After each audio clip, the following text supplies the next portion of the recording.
menghancurkan bangsa Indonesia. Jadi by all means Malaysia ini memang sedikit nakal. Mas Wowi, apa kabar? Baik, apa kabar Mas? Bosman yang sontoloyo. Ini ngetop banget, tapi mungkin anak-anak muda nih khususnya yang penontonku mungkin pengen kenal sih Mas Wowi ini sopo toh Mas? Saya itu singa tua yang luka. Kemudian daripada merusak, ya saya menulis. Kebetulan hobi saya adalah menulis dan saya adalah amateur writer kali ya. Amateur writer itu bukan karena komersial, tetapi karena setiap hari saya punya diary. Zaman dulu saya punya diary. Jadi sekarang sejak 2011 diary-nya saya pindahin ke Facebook. Cuman nama peristiwanya saya sadurkan supaya saya ada memori sedikit gitu ya. Nah saya heran kenapa buku harian saya dibaca orang, itu aja yang saya heran gitu. Jadi kalau tanya siapa Bosman gitu ya, saya adalah amatur writer. Gokil, amatur writer tapi bisa memprediksi masa depan. By data, tapi always by data ya. Mas Wowi katanya pernah mewawancarai 400 teroris. Sebutin 5 tersangka teroris yang susah ketebak gitu. Jadi dari 2009 sampai 2013 saya memang aktif sekali di dalam membantu negara karena saya merasa terorisme itu adalah act of war, atau terorisme itu adalah tindakan perang yang terkecil. Jadi perang sel, dan dia menggunakan aksi teror atau menakut-nakuti. Tujuannya kalau di negara berkembang seperti Indonesia berbeda dengan sebuah aksi teror di negara maju seperti misalnya di Jepang itu. Kalau di sebuah negara maju, aksi teror dipakai untuk merubah kebijakan. Kalau di negara berkembang seperti di Indonesia adalah merubah pemerintahan. Jadi saya pikir ujung-ujungnya pasti memecah NKRI, dan darah merah kita langsung keluar kalau teroris ini arahnya merubah NKRI gitu ya. Know-how saya adalah bagaimana mengetahui pola pikir mereka kemana, patternnya. Saya interviewnya interview biasa, mereka bahkan tidak menyadari bahwa itu adalah bagian dari interview.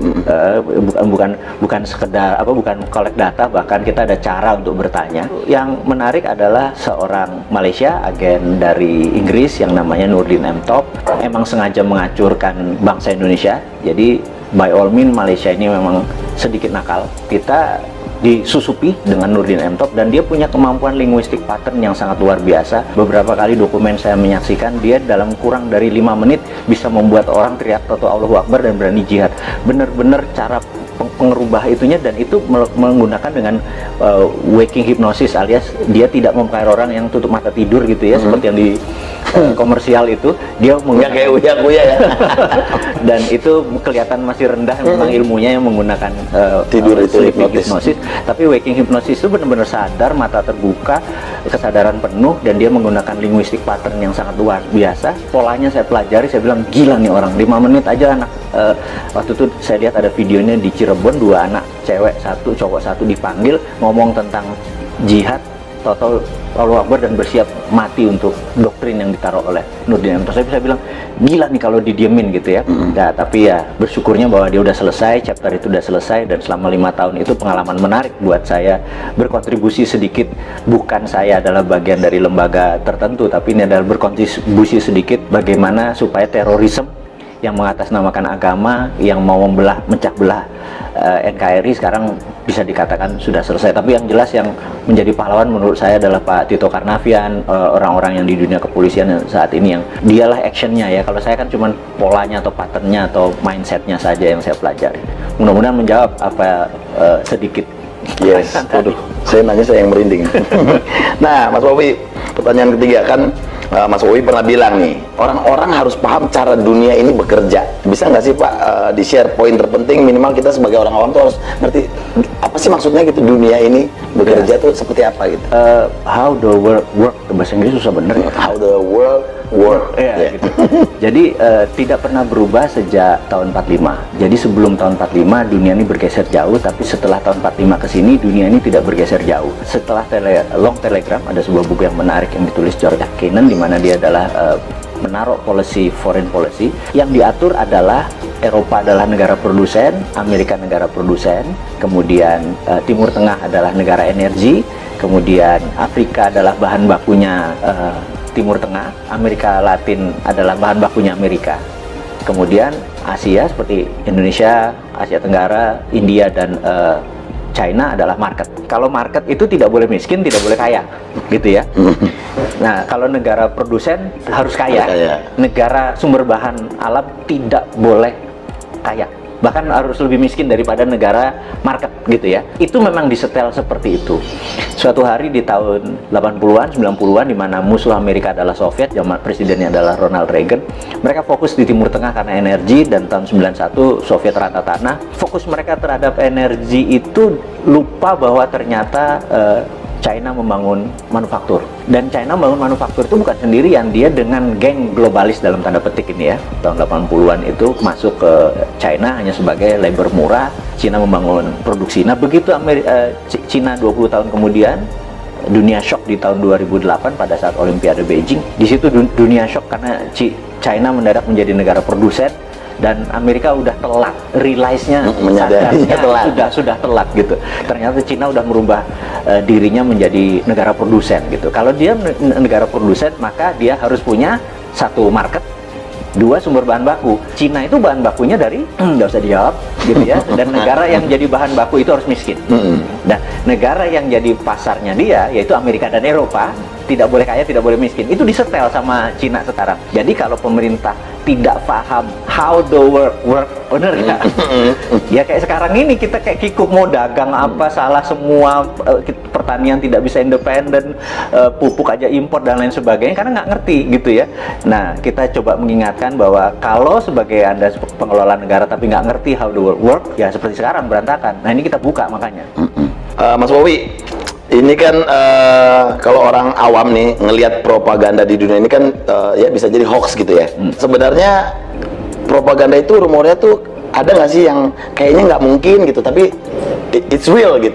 Propaganda itu ilmu makrifat, ilmu tertinggi dari strategi mempengaruhi orang lain. Jadi yang paling rendah namanya agitasi. Agitasi itu adalah mengajak, provokasi, mengajak dan bergerak. Propaganda adalah changing mindset. Jadi ini semua bertahap. Mengajak dulu, mengajak dan bergerak, kemudian changing mindset. Propaganda itu bukan sekedar informasi satu aja, itu masih agitasi namanya. Propaganda itu changing mindset. Misalnya kita ingin Indonesia ini negaranya khilafah gitu. Ini contoh saja. Mereka punya cara melakukan agitasi, provokasi supaya nanti oh iya ya, kita harus merubah menjadi khilafah. Itu contoh propaganda. Namanya changing mindset. Jadi kalau sepotong-sepotong nggak bisa dibilang itu propaganda. Jadi harus hati-hati, sepotong-sepotong ini bagian dari pasal-pasalnya ini. Counter propagandanya pun kita udah harus siap. Gitu, ada counter propaganda. Oh, ini bagian dari propaganda, bagian dari agitasi, bagian dari provokasi, bagian dari, kita harus ada counternya. Saat ini dunia intelijen harusnya punya divisi itu. Mudah-mudahan sadar. Karena sadar itu dalam artian karena ilmu ini bergeser terus, ilmu komunikasi massa ini bergeser terus. Dulu adalah menggunakan koran, dulu menggunakan TV, dulu menggunakan radio, sekarang menggunakan apapun. Jadi sekarang ini perangnya bukan battle ground, bukan perang ground, tapi battle space. Nah, kemampuan battle space kita ini, perang di udara tadi, bukan satelitnya, bukan sekedar internetnya, bukan sekedar sosmednya, tapi kontennya ini benar-benar tidak sesederhana yang seperti kita bayangkan. Nah, di sana dokter-dokter semua, iya kan, bukannya seseorang yang ilmu pengetahuan psikologinya nggak mateng gitu. Jadi saya pikir banyak yang harus kita pelajari. Jadi sekali lagi anak-anak muda yang di bawah 40 tahun yang saya bilang nanti 4 tahun lagi berkuasa itu kesempatan Anda belajar, karena yang tua-tua nggak mungkin belajar kan. Terlambat.